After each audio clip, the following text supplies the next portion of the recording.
Good morning, everyone, and welcome back to Hanover. My name is Robin Albing from the Office of Alumni Relations, and our group in lifelong learning in alumni relations creates educational programs for Dartmouth alumni, family, and friends around the world, across the country, and right here in Hanover during reunions and homecoming. If you're really interested in what we do, we invite you to visit the Alumni Relations website and learn all about our programs. We're so pleased that you could join us this morning for Playing Smarter at Dartmouth, the story behind the mobile virtual player. This is a really special presentation that we are very excited about. Your feedback is very important to us, so after you get home, you'll receive a survey. Please make comments about these presentations. We love to hear what you have to say.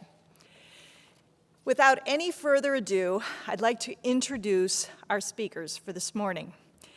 Eugene "Buddy" Teevens, who as a player led Dartmouth to the 1978 Ivy League championship and as a coach led Dartmouth football to back-to-back Ivy League titles in 1990 and 1991, returned as the head coach of the Big Green football program in 2005 and won another title in 2015. Buddy has been a leader in the movement to reduce injuries to football players.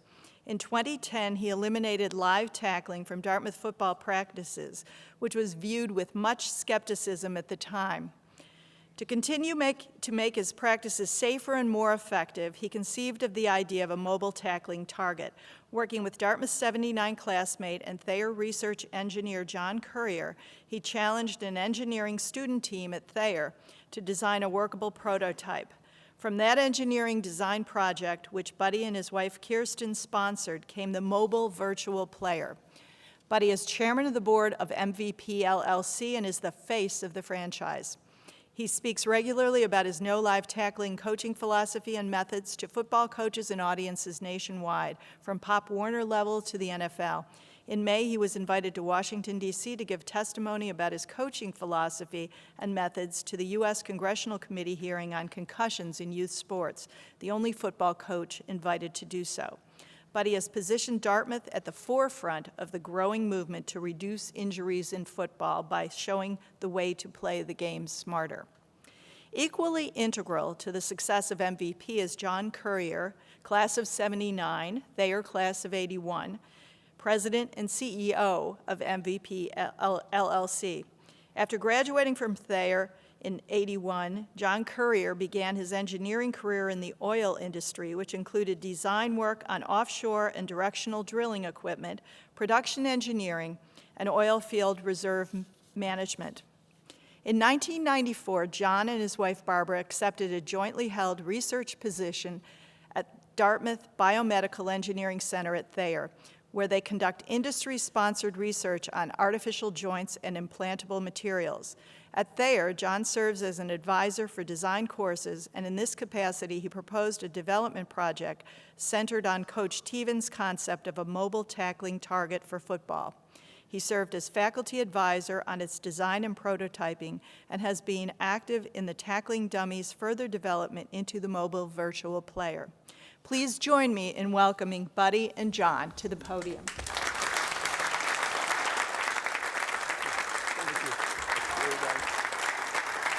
All righty. Well, thank you all for coming out this morning. I was a little concerned. I thought it was 10 o'clock and there was nobody here, and it's happened to me before. Well, I thought with weather like this, an empty house would probably be appropriate. Thank you all for being inside today. We'll try to make this fun. And welcome back to the reunion classes, and also the people that were dragged here this morning that may not have gone to the school. I also am excited to see a lot of young faces. Dartmouth can be something that you may aspire to down the road. And some of the things that we're doing, it's, as we go back, last night, some of my buddies said, this is going to be a little bit crazy. The magical story of MVP. But it really is kind of a fairy tale. My background, I grew up in the South Shore, Pembroke, Mass., one of 9 kids.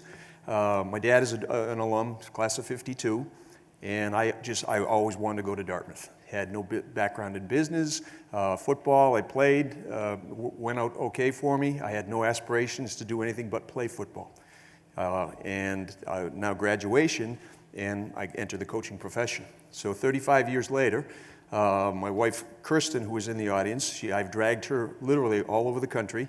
I've been asked to leave a number of places, and I've been invited to go to other places, such as my business and profession. But I had no idea where this whole career path would follow. And the MVP and how do we come about with the idea, I think you're a product of your background. I was a quarterback, never was tackled. I did not play Pop Warner football. My dad thought, one, we didn't have a lot of leagues, but he thought, hey, you're not physically mature enough, we're going to hold off until you're a little bit older. So high school, we go out, and I was one of the guys, man, I just want to bang around like everybody else. They said, no, you're the quarterback, you don't get tackled. Continued into college, quarterback, same thing. You know, my guys are getting banged around Tuesday, Wednesday, Thursday. I'm just fresh and lively, and Saturday was a little bit different. But it always struck me as, man, why do I not get to hit? And way back in the day, nobody thought about concussive head injuries. I see a lot of the 70, 71 guys, congratulations, probably the best football team Dartmouth has ever had. But concussions, and you get banged up a little bit, somebody says, oh, 1, 2, yeah, okay, you're fine, going back in. But we never talked about head injury. As I get into the coaching profession, I was one of those guys, I always took over programs that had not had great success. And it was, we're going to be more physical, we're going to be tougher, we're going to be more demanding. So I just did what everybody else did. Knucklehead drills, concussion drills as I now call them, and we would lose guys left and right. Well, it's part of the game. It made them tougher. That went on for a period of time, and then I went to work with Steve Spurrier down at University of Florida. And Steve was wonderful. I coached at the University of Illinois, was a running back coach, and we were a turnaround program, and it was very, very physical. So I got down just before the Orange Bowl, and we're preparing for the game, and I'm doing what I did at Illinois. And he called me into his office. He says, buddy, he has that Coach Spurrier way of talking. Get him ready for game day. Get him ready for game day.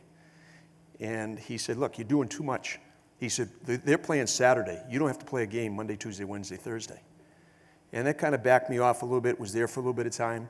Went out to Stanford, another program that had historically not had great success. I thought, man, we're going to just go in and bang around a little bit. And Bill Walsh became a good friend. And Bill, legendary coach, Hall of Fame coach, he gets sick about that time. And I used to go down and have lunch with him. And we talked about a variety of things. But one of the big things he always said was, hey, take care of your players. So a couple of years later, I'm here at Dartmouth, and I go out to the Rams, St. Louis Rams, now LA Rams. The president, Kevin Demoff. It's interesting, just the tie with Dartmouth and a lot of these issues. So I'm watching a practice, and it was about the time that the Webster story, Mike Webster, the Steelers Pro Bowl center, all the concussive issues and so forth. So Jeff Fisher, the head coach, I grabbed him and I said, Jeff, what are you guys doing with all the stuff I hear about concussions? He says, well, we don't tackle anymore. I said, ever? He said, no. He said, we can. He said, union rules preclude it in season. But in preseason, he said, a lot of guys bang around. He said, my feeling is at this stage in their career, guys know how to hit and know how to take a hit. And that really resonated with me. So I hop on a plane. I'm going back home. I'm thinking, why do we tackle? I had an all-league guy coming up at the linebacker position, an all-league guy at the running back position. And we're about to practice, and I'm going to tackle these guys to what end? They know how to take a hit. They know how to deliver a hit.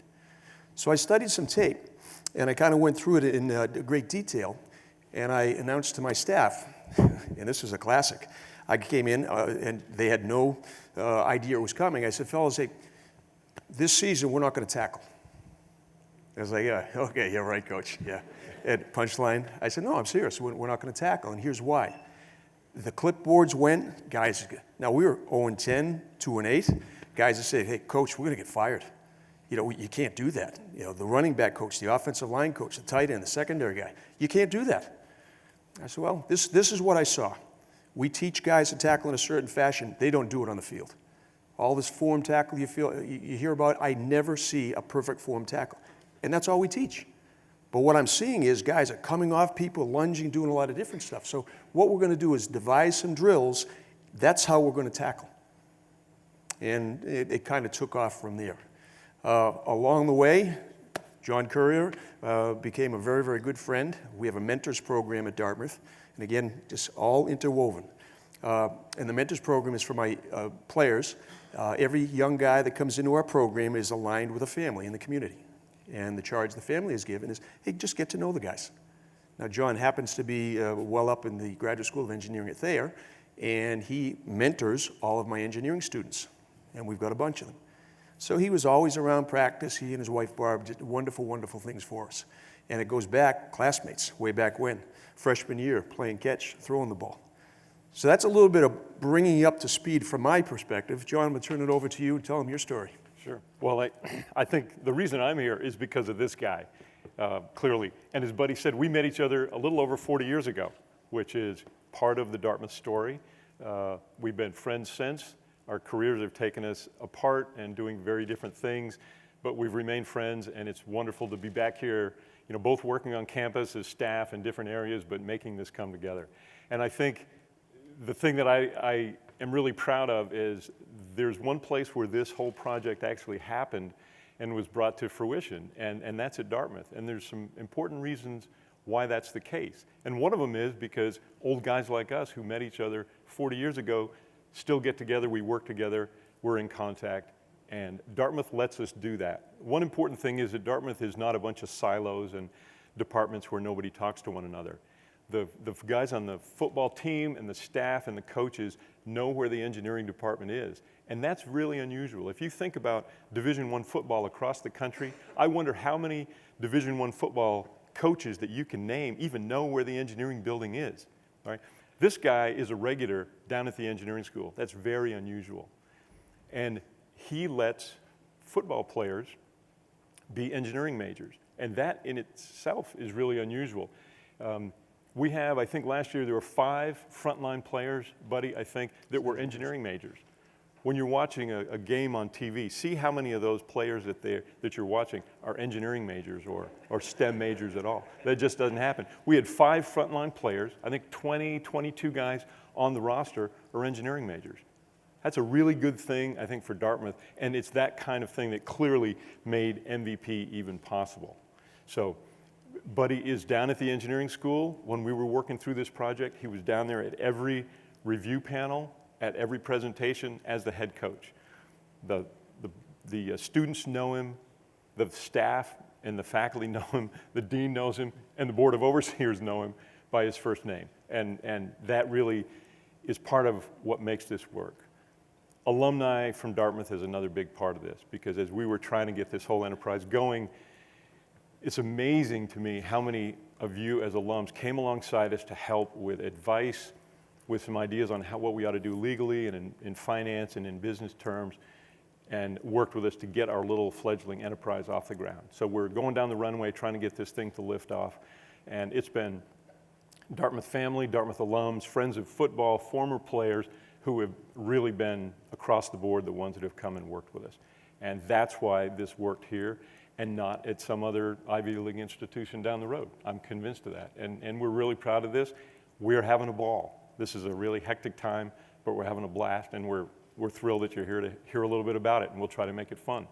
What's next here? I can't, technologically, All right. I ask guys to figure this out. All right. So whatever the next slide says. Okay. We Have caught we up, done this? Yeah, we caught up a little bit. You caught up? Good. All right. The history. So how it started.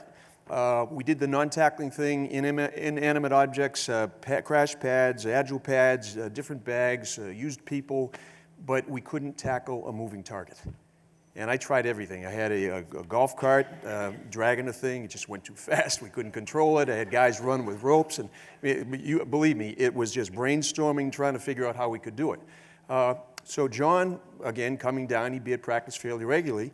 And I have 2 children, Lindsay and Eugene. And they were both young, way back in the 90s.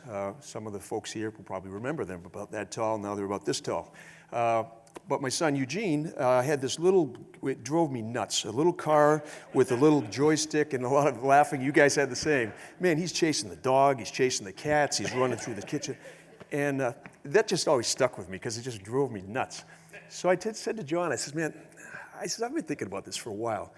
This is what my son used to do. Any way we could make something like that with one of those? And I pointed to a big tackling dummy. And I'd had it on mind for a while. And, he's very technical and very deliberate in his thought, and I'm thinking, man, he must think I'm out of my mind. He said, you know, I think we could. So that was kind of the genesis of it. You can kind of expand a little bit from there in terms of what we did, but probably why don't we bring it, show you what we got here anyway. John will run it across, and then we got a little video that actually show you how it's moved. Yeah, you want So me to go find MVP? Exit stage right. All right. I got to find MVP. He's getting breakfast. So this is for the younger kid. This is how my mind works, and I don't think I've ever grown up. I went to the office today, and I had one of my guys, well, here we go. So this is MVP. It's about, I don't know, 5'6" or so, 5'7", weighs about 175 pounds. It can run 4.9, 5 flat, depending on the charge. It runs on concrete, it runs on grass, it runs on field turf, astroturf, rocks and dirt and so forth. And that became the thing that we would replace our hitting with. And there was some skepticism right off the bat with my players. They did not think this was a particularly great idea. And one of my linebackers, God bless him, you'll see him probably a little bit later on, Will McNamara. Will just graduated Sunday, all-league linebacker, a couple years running up for Player of the Year in the league. I said, man, when I was sitting in your living room, and I visit all my prospectives' families, I want to know where they come from and so forth. And I said, what did you think about when I brought that up, non-tackling? He says, Coach, be honest with you, I was calling BS on that. He said, you know, I'm a Division I football player. I played at St. Rita. I'm going to play major college football, and you're telling me as a linebacker I'm never going to tackle a teammate during my 4 years. He said, I just thought you were making stuff up for my parents.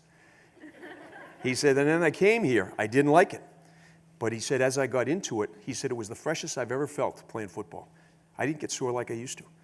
And what's happened is the injury rate has plummeted. And I used to get concussive head injuries 15, 18 a year. This year we had two pre-existing, and I had 0 defensively. And we had a nationally ranked defensive group. The guys, I mean, they're vicious. They fly around, they hit, they do all kinds of things, but they know how to do it. They practice it repeatedly on this thing, and we do it more productively. So why don't we roll the tape? The little dwarfs, that's to me was just Dartmouth guys just kind of going to work, building this thing up. That's us.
So that's kind of, seeing it in practice with Buddy.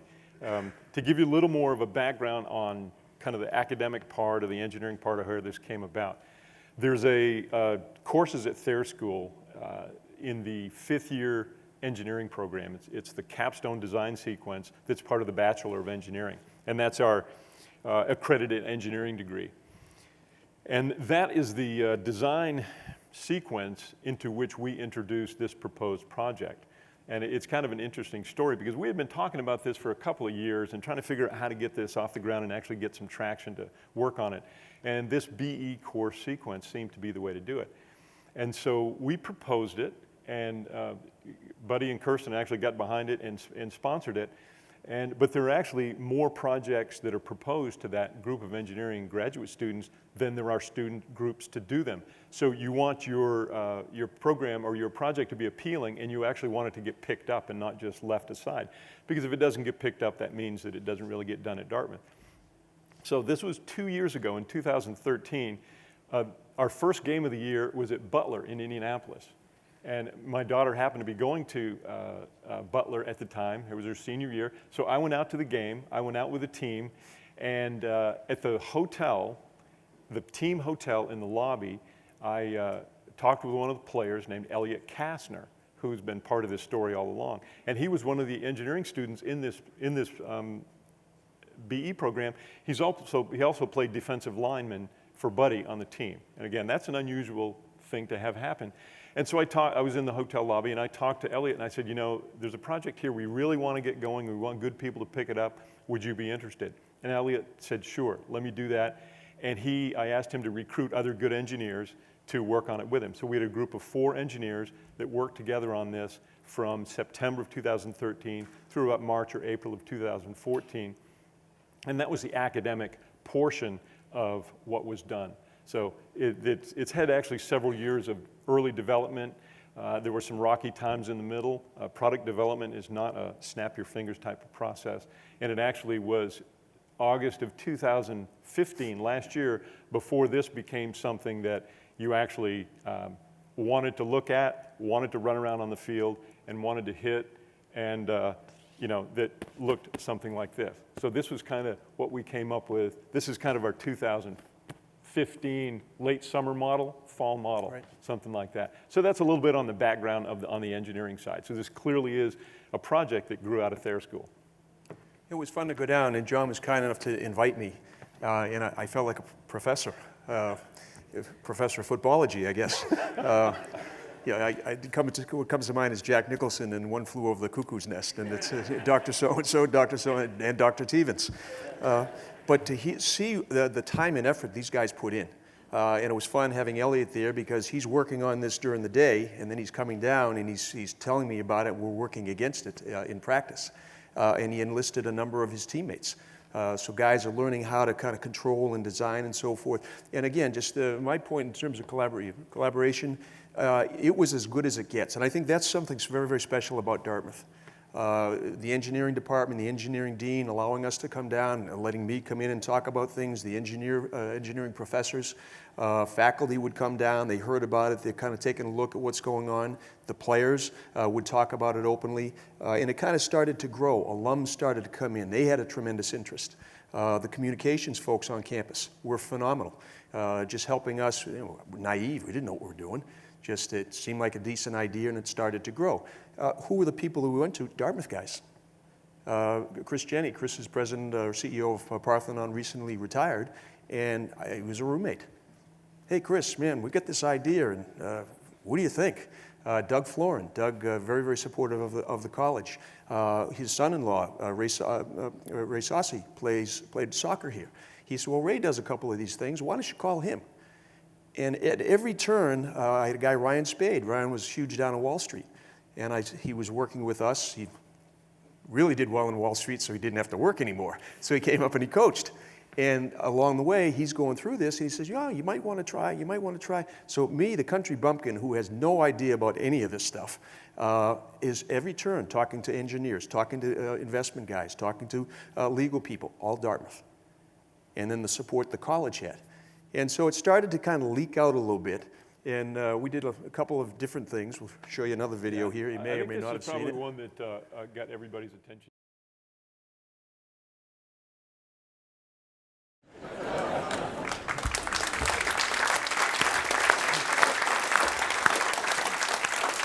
He was really a trooper, and it was people asked me, that was the most nervous I've ever been in terms of a presentation. I will back that up. He's usually pretty wound. He was incredibly wound. Yeah.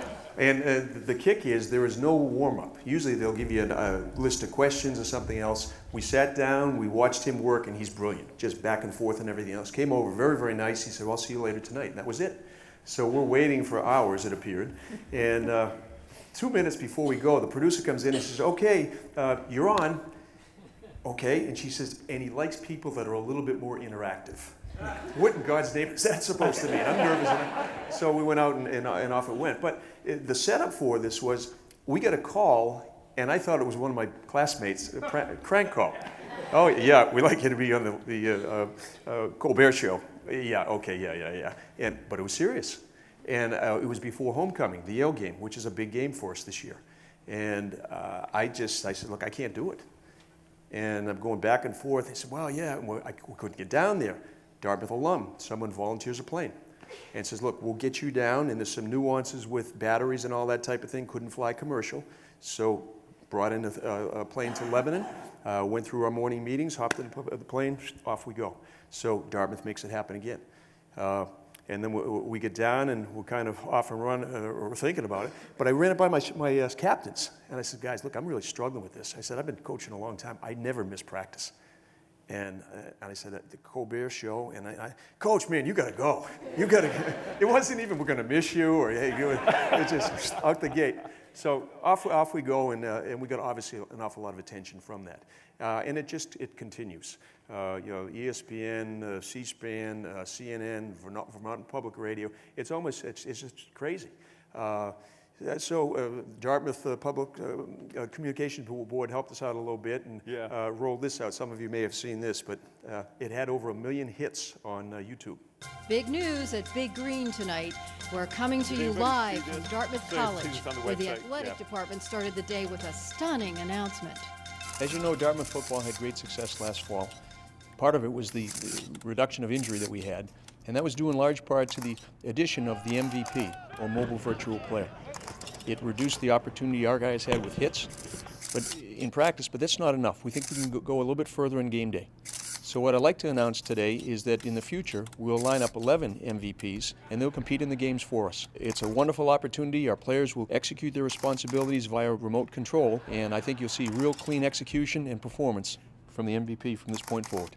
After the press conference, I watched Dartmouth's mobile virtual player, MVP for short, train along with its human teammates. Now, this kind of practice has been going on since the debut last fall of the MVP prototype under the glare of the media spotlight.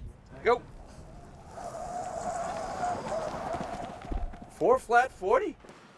Good. True, the robot doesn't have feet or arms or a head, but the fast-moving robot is willing to take the hits, so Dartmouth players don't have to.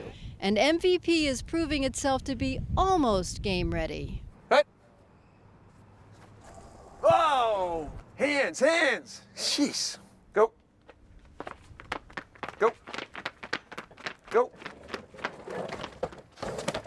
Come on, pick him up. Of course, between now and the start of next season, the MVP is training hard to face down human opponents. Coach Teevens promises that the advanced engineering will have the MVP racking up victories this fall, in addition to eliminating human injuries. From a medical point of view, these robots have been a real breakthrough in reducing injuries in practice. Now that we're going to be using them in games, we're going to be seeing no injuries at all. Whatever a player is made of, brains and brawn, or nuts and bolts, what matters is the bond he forms with his coach. That's it. Nice grab. All right, big guy, good job in there today. Keep your head down, keep working. You're the future of what we're doing here. All right, man. And what about Dartmouth alumni? Will they embrace this brave new world in college athletics? Robot players? Can you believe it? Yeah, probably what's next are robot coaches. Whoa, fellas, I love my job. Reporting live from the frontier of technology in Hanover, New Hampshire, I'm Charlotte Albright for Dartmouth News.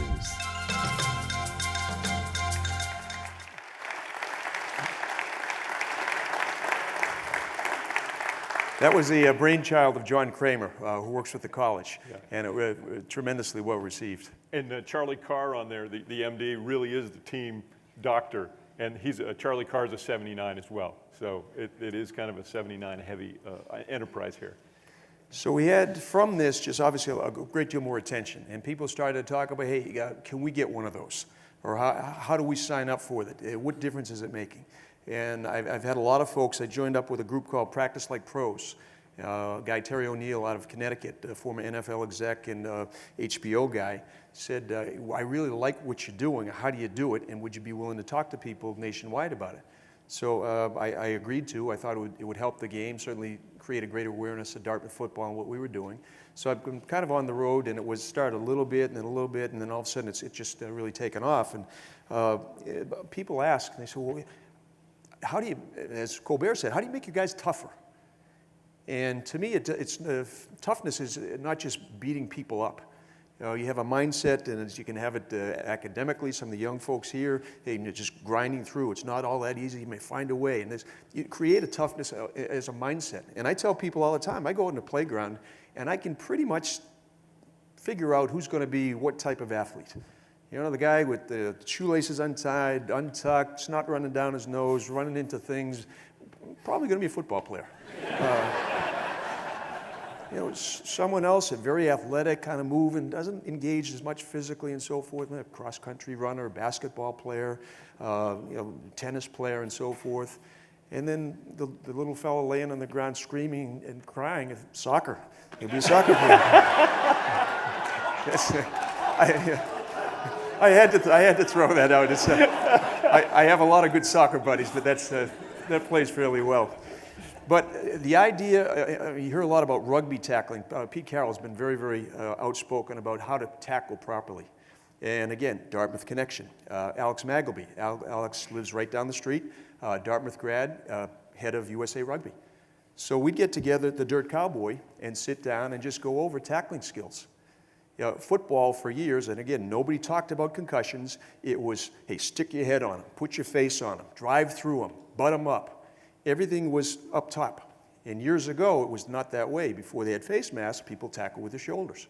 So talking with Alex a little bit, so well, how about if we start doing that type of thing? And then the tackling, how often can you tackle? It's the most injurious act in the game, so you practice it the least because of the risk of injury. So how do you get good at something that's going to get you hurt and you just don't do it? So what we came up with was the idea of hitting things, and we've actually put it into a little bit more of a scientific form. You look at the way people tackle, and there's planes of contact. There's a front, there's a side, and there's a back. There's levels of contact. There's low, knees and below. There's a midsection, thighs and above, and there's a high section. And then tackling vectors, directional forces. I break them down into multiples, but essentially there's a pursuit when I'm chasing guys who will leave me at different angles, and an attack. I'm going to hit guys that are coming at me from different angles.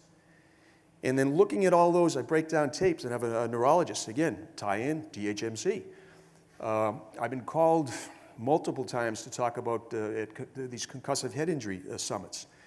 And it was referenced earlier, I did a speaking engagement down in San Antonio, and the CEO, or the chief medical officer, I should say, of the NCAA was there. And after he came up, he says, look, I'd love to have you attend this summit in Orlando. And great, okay. He said, we'll pay your way. I thought, great, save friends of football. So down I go, and there's 200 people that are there. I'm the only football coach. There's neurologists, there's research assistants, there's orthopods and everything else. I thought, man, am I out of place? Everybody wanted to talk to me. And they said, well, you know, how are you doing? What do you do? Why do you do? How do you do? And it was like this is some genius. It was not just stuff I just saw on tape, and it made sense to me. And we will break down on tape the way that people tackle. It's an attack tackle. He struck him high from the side, and he wrapped up and he rolled him. So I can now segment tackles that are made, every tackle made by my team, break them down into positions, so how my defensive line tackles, how my linebackers tackle, how my secondary people tackle. Or I can look at levels of tackle. And the neurologist said, he said, that's genius. How did you come up with that? I said, man, I was in bed last night, 5 minutes. I think, oh, maybe this makes sense. So it's his world. He looks a lot smarter than I am, but if he comes into my world, I think I'm a little bit more intelligent. It's fun to feel that once in a while. But the idea is to kind of push the tackling game a little bit further. And that's kind of the step that we're at right now, is how can we help people around the globe? I've got a video coming out hopefully next week. Dartmouth Council, again, very good. What can I say? What do I have to do? But we're sending about 100 drills that we do. And it reflects the type of tackles that a defensive lineman will make, a linebacker, a secondary player, and send that out to every place. It's every football playing entity in the world, literally. Jamal is here from Australia. I was asking him about Australia. Do they have football? A little bit. I want everybody to see it, because I truly believe doing what we're doing is going to minimize the risk of concussive head injury. And I say it all the time to coaches, either we change the way we coach, or we won't have a game to coach. And it's little things, and we've got to change the mindset. Hey, tough, physical, let's go run into people.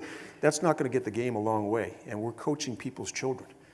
I did a speaking thing with Tony Dorsett, and Tony's been diagnosed with CTE. UCLA has a means to somewhat evaluate. Most of them you can't until an autopsy is performed.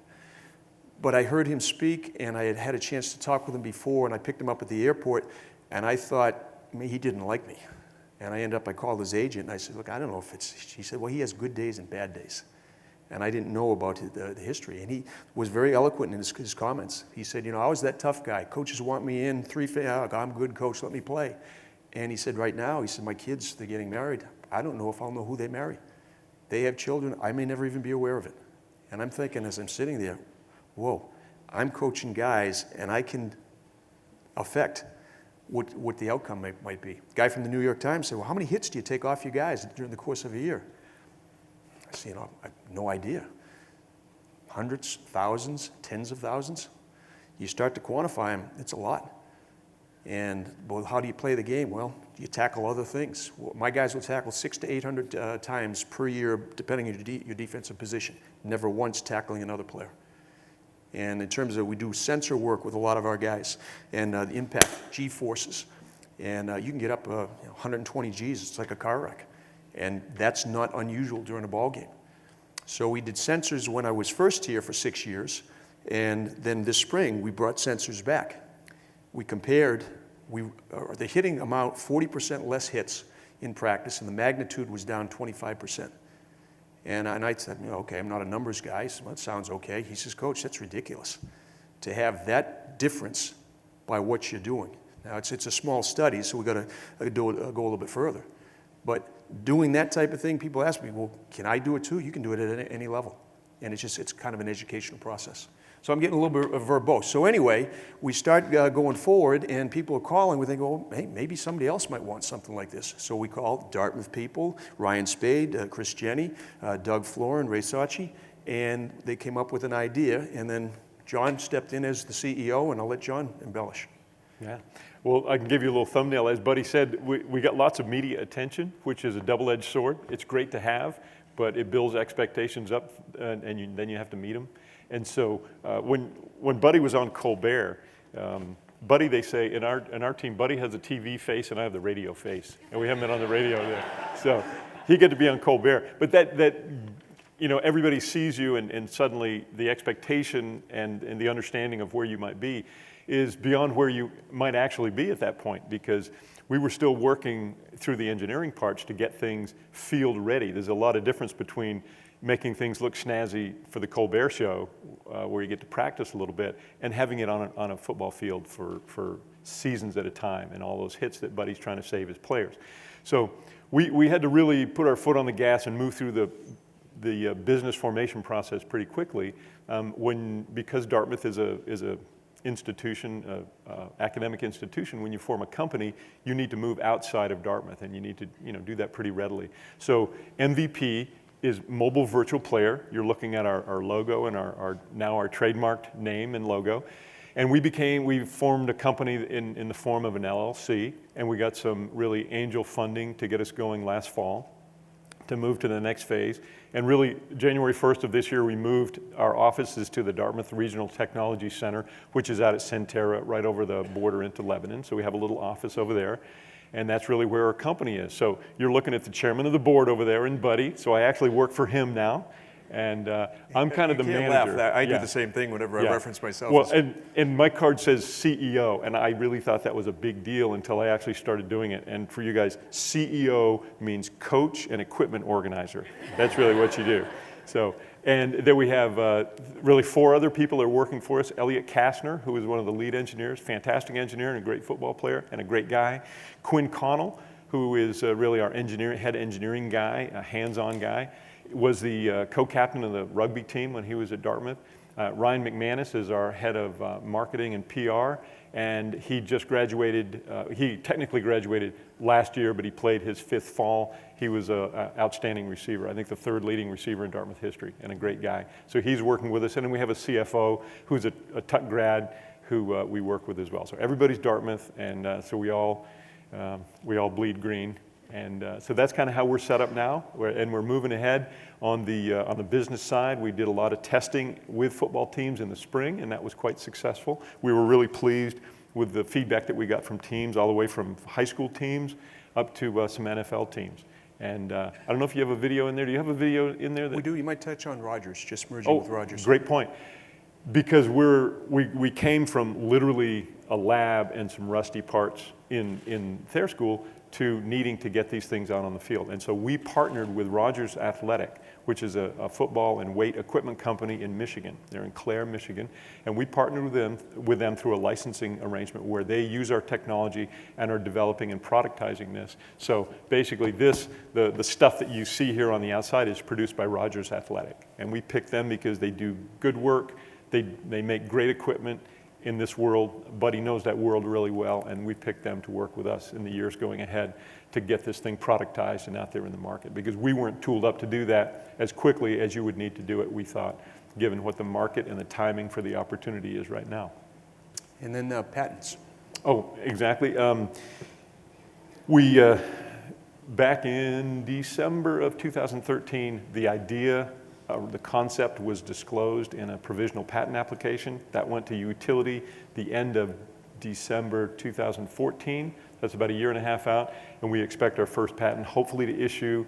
We're moving close to issuance on that, probably in a few months, maybe late summer. We're also broadening that intellectual property profile or portfolio with a lot of other things that we've worked on since that time, and that's all really owned by the LLC. And there's a couple of important aspects there. One is because Buddy and Kirsten actually sponsored this program, and Dartmouth and Thayer School in particular are very good about saying if you sponsor your idea, you keep it. The college doesn't keep the intellectual property for themselves, and that's important because if it's tied up and it's encumbered and things aren't clear, it's harder to get business people and finance people to come and work with you. And so to have that clean and clear was really important to us, and Dartmouth did a nice job on that. They're really working that part of it really well. So that's important to us because we think someday other people are going to have similar ideas, and we're working really hard to stay in the lead on that.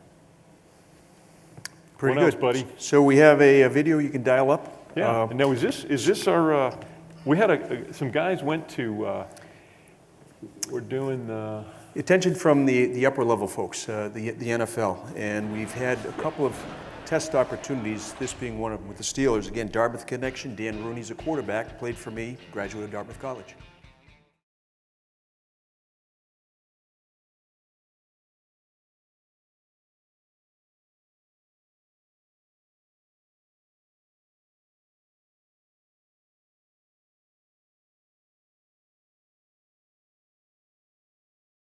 Kind of neat stuff, and certainly that went viral as well. People around the country calling back in a neat offshoot, and again, the Dartmouth connection. Kevin Demoff, I referenced earlier, is now out with the Los Angeles Rams, and he called me up and he said, hey, that MVP, he said, you know Hard Knocks?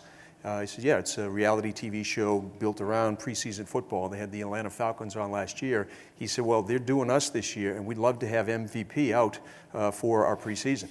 So in terms of awareness and so forth, and the guy that's working it all together for him is Tony Pasteurs. Tony was a safety out of Totino Grace in Minnesota, player for us here at Dartmouth. So again, that Dartmouth weave always comes together. Other coaches, and what are the thought processes behind it? Again, Concussive Head Summit that I went to, at the end, the NCAA asked, they said, were there any recommendations that anyone in the room might have? You know, looking around, nobody's saying much. They said, I got one. And I said, my recommendation would be that the NCAA end in-season live contact. No live tackling in season. I kind of expanded and went on with it. And it was, we can't do that. No, it's too aggressive. And I had a trainer come over to me, and he says, well, Coach, you don't understand. He said, you know, Monday night football, now when I was at Florida and I was at Stanford and University of Illinois, Monday night football was the time that you had your walk-ons or guys that weren't going to play on Saturday get together, and they had live scrimmaging and live tackling, and it was all the guys that were playing kind of surrounding. It was kind of emotional and all that. The guys that weren't playing on Saturday all beat up. And I said that to the trainer. I says, man, okay, so they do that for what purpose? appeasing the guys that aren't playing. These guys aren't going to play on Saturday, but you're concussing them. You're breaking this. You're straining that. It doesn't make sense. You could do without it. So I went the following week. The Ivy League had a meeting, and they're asking me, "Hey, what went on at the summit? What'd you guys talk about?" and so forth. So I kind of explained. I said, I made a recommendation, and I said, I'm going to pitch it here, that we, as a collective groups, just say we're not going to tackle in season. One, most of us don't do much of it. And two, what a message to send nationwide. Football essentially started in the Ivy League, and Teddy Roosevelt, way back when, basically saved the game and used the Ivies as a model. It's the historian in me. And I said, if we just say, so there was literally a 5-minute discussion. And I said, you all in? He said, yeah, unanimous vote. And I'm convinced the reason that everybody said, yeah, we're going along with it, is they've played us. They saw how physical we are. We were the most physical team in the league. My guys are wild on Saturday. A lot of you had a chance to see us get after it. Very, very physical. I say vicious tacklers, but we never tackle each other. And then the reduction in injury. Now, the nuance, as I said earlier, we tackle a lot. We just don't tackle each other. And then at Dartmouth, we don't tackle in season, we don't tackle in spring practice, and we don't tackle in preseason. And spring practice and preseason, those are concussion seasons. 68% of the concussions in college football occur during the March and April period and the August period. Interesting, I just got a flyby with Notre Dame. One of their starting receivers just removed himself. He's not going to continue to play due to a concussion that occurred in spring practice. And as I tell all my players, is the deal is not to kill somebody in our game, it's to get them on the ground. So think about that. And then the guys we're playing, they're our guys. And quite often people pit the offense versus the defense. We don't. We play our best guys versus our best guys, and we protect each other. You have a chance to make a hit, avoid it. Why? Because it's our guy. And that's kind of a mindset that people have to adopt and adjust to. But that's kind of the change I think that's coming. As I say it often publicly, the change is going to be legislated from above, but supported from below. Quite often when I talk, I'll have assistant coaches. Well, Coach, man, I really like what you're saying, but my head coach, man, he's kind of old school. He loves beating the guys up and doing all, what do I do? That's tough. But it's been very, very encouraging. The more you speak, the more people start to think about it, and it really does make sense. The more you hit, the more you get hurt, period. And people have said to me, well, how much do you really love the game? Man, I love the game, but I love my players more. And that's it. You think about who you're dealing with. And my guys, I've got Dalen Williams signed with the Bears. Vernon Harris signed with the Kansas City Chiefs. Jacob Flores signed with the Green Bay Packers. I've got 4 other guys kind of right on the bubble. They might. But they're not going to play football forever. But they will. Vernon's an engineer. He'll finish up and he'll go on to an engineering career. And I've helped him, I think, maybe be a little bit clear-headed and clear-minded in terms of what his pursuits might be. So I see Dartmouth as we're really changing the way things are going. What's next? Well, we've got other iterations as well. And John can speak to that a little bit, but rugby. You talk with the rugby guys, we sent it out to Las Vegas, U.S. Rugby. They loved it. We had people on campus, the women's rugby team recently started Ivy League champs in the first season. Congratulations to them, tackling the MVP. Iterations, we have a youth size model that we're working on. Pop Warner football, it's unfortunate, but the coaches that have the least experience are generally coaching the kids that have the least experience. God bless them all. A guy that works, he's an investment guy, and he just wants to go out and coach his little 6, 7, 8-year-old son's team. Well, how prepared has he been to coach? And there's really not a school you go to. So you do what was done to you years ago. And sometimes it's just not right. You guys have probably seen Friday Night Tykes, child abuse. 6 and 7-year-old guys lined up 10 yards apart, running at each other. And we got to kind of break that mindset, and I think we've got to do it from above. But hockey, Bobby Gaudette, I talked with Bobby about it. We should have put the clip up. This was classic. I just thought, well, yeah, we could run it on ice. We get it out on ice, and the thing's going like a bat out of hell, and then it didn't stop. It just kept going. But I'm talking to him, and I'm thinking, well, checks and all. He says, no. He said, power play. He said, one of the biggest challenges we have is a man-down situation, and your short-handed guys are standing there, and you're whacking the puck at them, and you're hurting your own guys. And now it's very similar to tackling your own people in football. So he said, do you think you guys could come up with something that you get a box and kind of move them around and then pop them down to block a shot? Turn to John, yeah, we could do that. I mean, how they do it, I've got no idea. It's like magic. But they come up with ideas like that. I hate the heels of Orlando bringing stuff like this up. God bless the folks that went down there. But shooting ranges in terms of hitting moving targets. A lot of people are asking, hey, is there any capabilities there with the military, with police, and so forth? Mixed martial arts.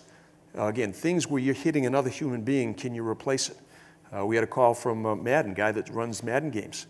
And he said, yeah, could we use one of these to do the Madden? I said, what do you guys do with Madden? He said, well, we get football players, and it's 12 hours a day. We put these little dots on them, and they tackle each other. And he said, well, the problem is, guy goes down with a concussion, or guy. I'm thinking, man, so we're talking with them right now. So there's a lot of different things and places that it can go. And the fun thing for me is, again, it's all Dartmouth involvement. The advice, the support, the generosity. If anybody wants to line up to invest, let me know. I'll take your name at the end there. But it's all comes back to our experience at Dartmouth. I didn't come to Dartmouth. I'm probably not coaching. I don't meet John.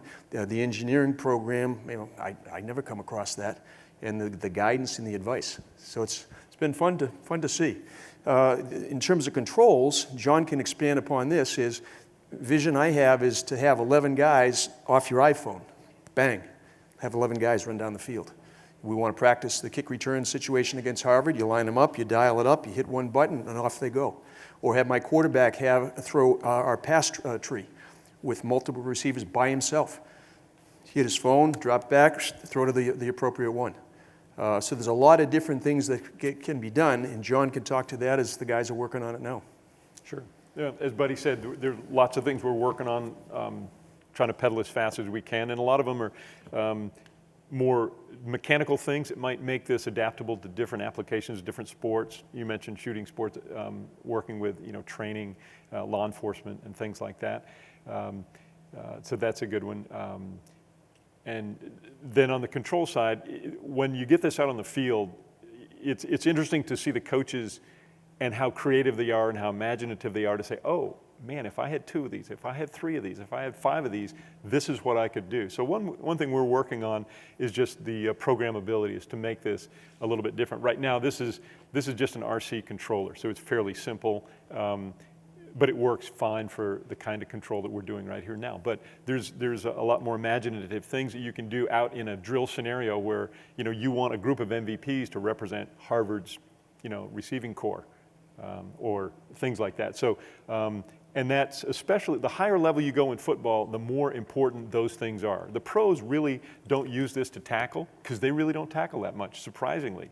They're great, big, fast guys, but they use MVP more for strategy, for formations, for footwork, and reads and things like that, which has been an interesting thing for me. But it's still incredibly useful. It's just this might be even more useful for a high school team or a Pop Warner team to practice the type of tackling that Buddy works on.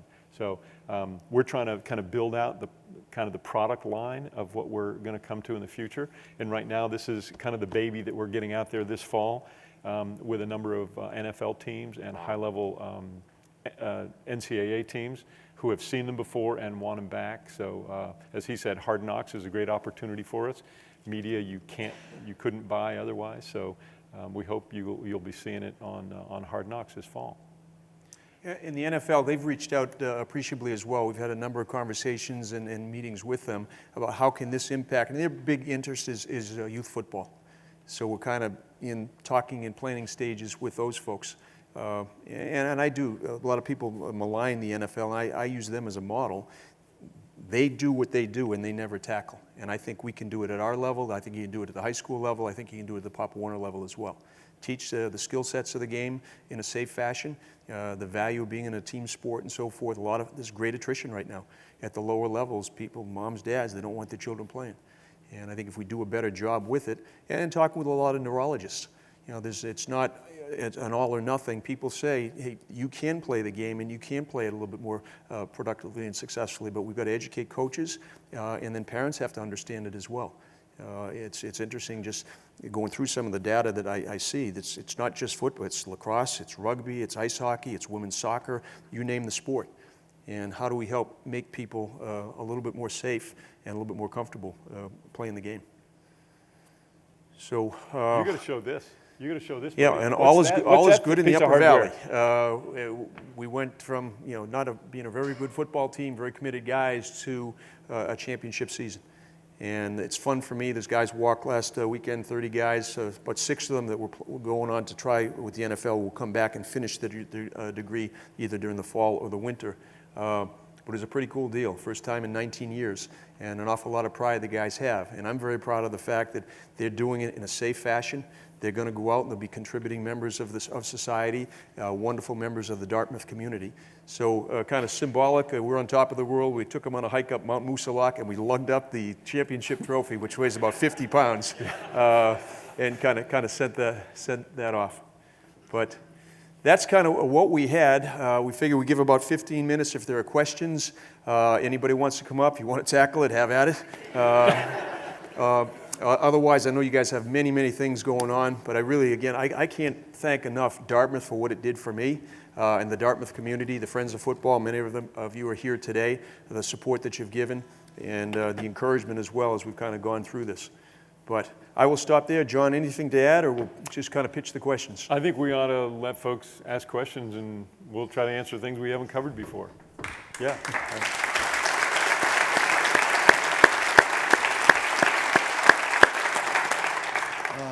What is the price point for the MVP at the moment, and how do you see it playing out over time? Quick answer, we expect the ones that we're going to be out with this fall to be about $8,000 with all the control systems and the battery and the charger and everything included in that, in our limited rollout. We think going ahead that number is going to come down. This doesn't take much advantage of economies of scale in the production and the manufacture, and we need to, that's going to be brought to bear on the whole manufacturing process. For some teams, that's not an issue at all, but for some teams, it's a big issue, and we need to address that, the cost factor. Why don't you just run the rollout for preseason this year, the 25? Yeah, we're going to have a limited rollout of about 25 units. Yeah. Anybody else? Over here in the yellow.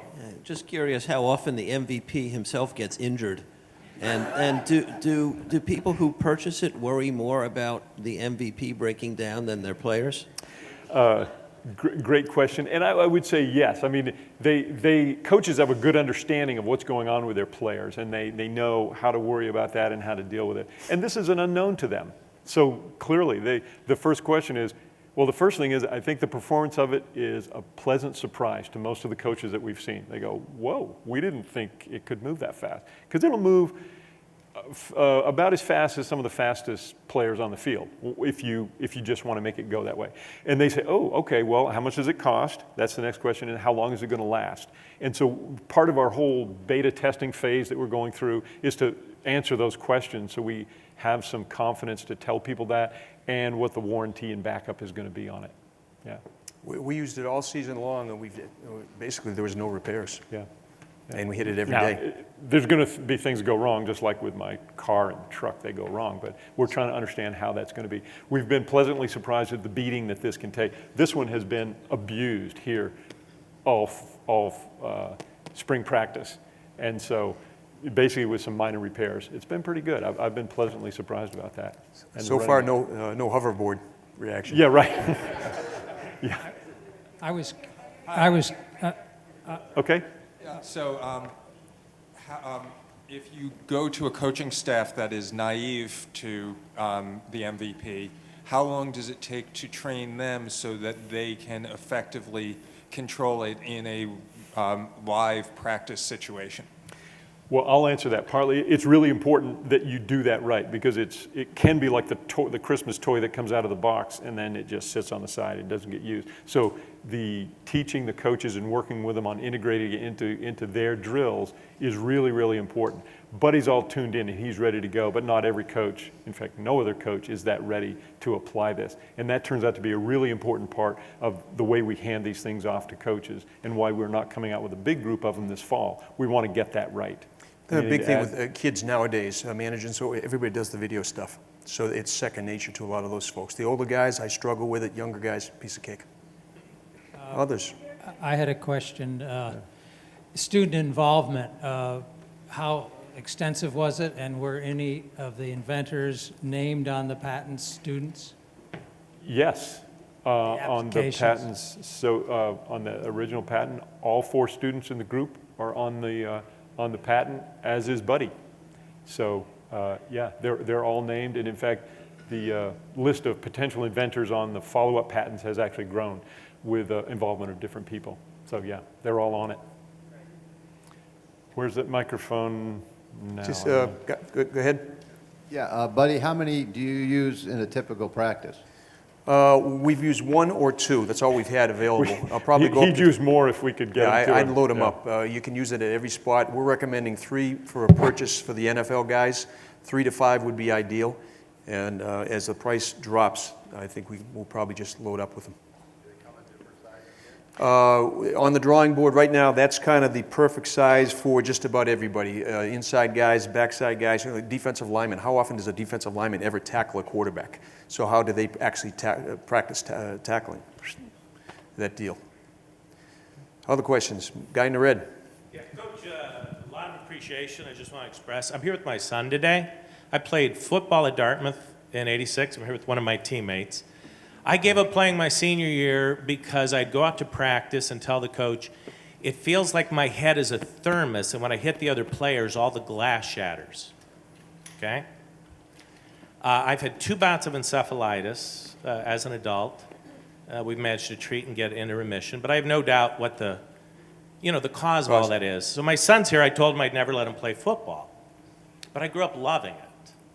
I'm a child and adolescent psychiatrist, and I treat athletes, post-concussion. And I just have the strongest feelings right now, great appreciation for this. And you're right, it's for us, it's for the players, it's for our brains. And there's nothing more important.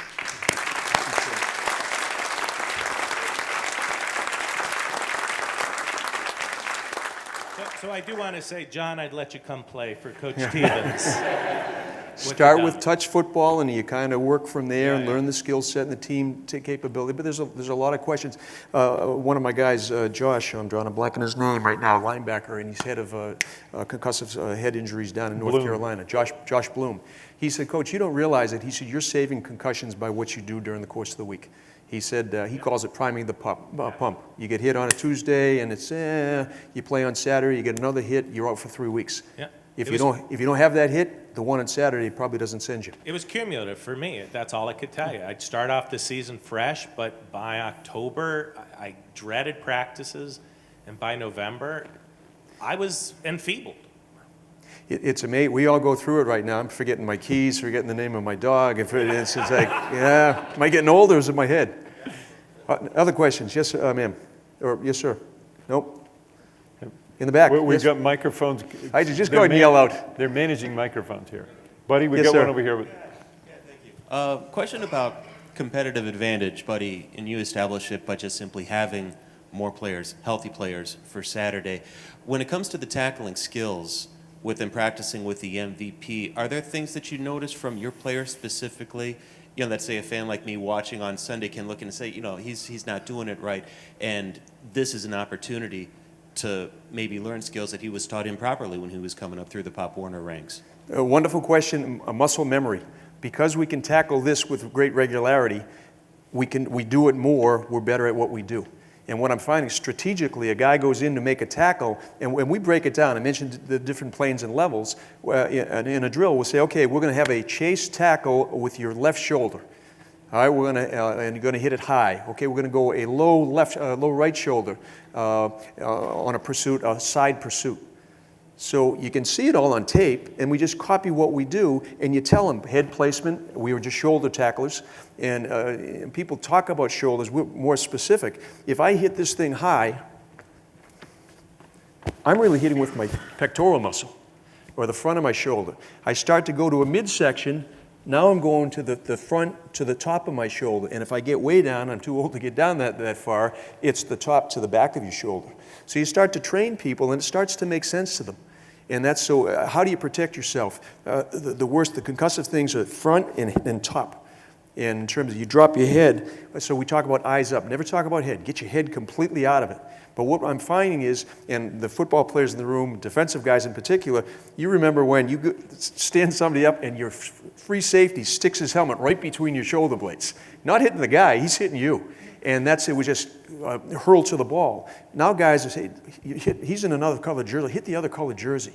Guys high, go low. So strategically, what we're finding subtly, and that was unexpected on my part, you do it more, they're doing what they're asked to do, and they're safer about how they do it. I describe this all the time. There's 3 types of tacklers. Terrifying tacklers. Guys are just nuts, man. They'll run into anything. John, the podium, the teammate, and everything else. Terrified tacklers. Guys are like, I hope somebody else shows up before I have to do something. And then what I'm trying to do is get the technical tackler, so that the terrifying guy learns how to tackle properly, understands it so he's not going to hurt himself or somebody else, and the terrified guy realizes, man, if I do it properly, it doesn't hurt that much, and I get people on the ground. So that's kind of how I pitch it out with my guys. Great question. Yes? I think we have time for 3 more questions. Oh, keep firing away. This is awesome. This is a quick one. Do you have Harvard jerseys for those things? Good question, especially after last year, man. I ought to suit him up in crimson. Yes, ma'am. So American football is huge here in the States, but around the world, rugby is the 3rd most popular sport in the world. Do you need to change the engineering or the programming of the unit to accommodate other sports who perhaps can eventually take it global?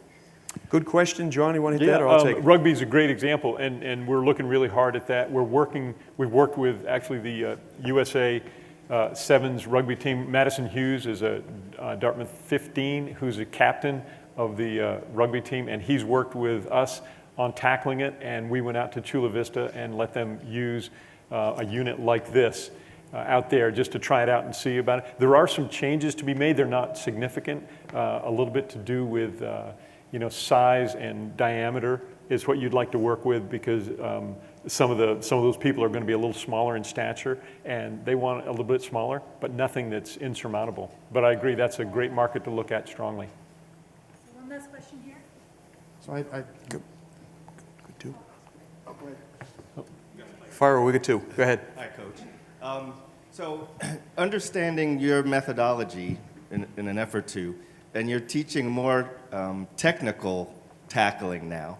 Do you see, like I have a rising junior who's chomping at the bit to play football, and I've held him back. Who I'm going to recruit, as I saw him walk in. And of course, the argument is, well, if your kid hasn't been playing since Pop Warner, they're not going to have the skill set. But the converse of that is, well, they're physically not able to take advantage of that skill set. Holding him back now, where he is beginning to get physical with the technology that you're teaching them, the techniques, can a child start later and still be productive when they get to college, or start out even as a freshman in college, learning the game? Yes, I wish fewer people 6, 7, 8 years old played the game, to be honest with you. I don't think they're physically ready. But to your point, I'm one of 6 boys, and none of us played until high school, and I had 5 guys play defense. 2 of them were all league in their respective leagues. You can learn the game. Peyton Manning never played Pop Warner football. So your skill set, you're not behind. And again, the physicality, guys has it, and you can learn the skill set fairly quickly. Yeah, a couple of questions. One is, how far off is some of the multi-MVP, the software programming to actually coordinate multiple dummies so you can actually start running plays or patterns or subsets of patterns and so on? Yeah. Technically, not that far away, but it's easy. It sounds easy in the sense that, to do it technically and to program some of these things together to go is one thing. To actually put those on a field with other people who may or may not know what's going on, and there may be, a dog or a baby or somebody's 2-year-old that's running over there before. We want to understand all of the risks involved before we actually put it out on the field. So kind of a couple of answers. Reasonably short technically, probably a lot longer with a lot more planning and care as a product. Yeah. The other question was, my son here would actually like to tackle the dummy. Can you get up there and do that? Come on up. All right, get up there. Come on up. Anything else in the back? Do you want to move it or you want to not? Is this going to take another type of recruiting? You out recruiting football players and John out recruiting the best gamers he can find to operate? I can say it is a huge recruiting advantage. Moms and dads right across the board, this is the number one thing they want to talk about, how we practice and how it's different and how we will treat their players or their sons. Yes, sir. Coach, when you going public? That's it. I just asked these guys. There may or may not be a time for that. We're kind of fledgling at this point. We hope it comes to the point where that's going to be a slam dunk decision.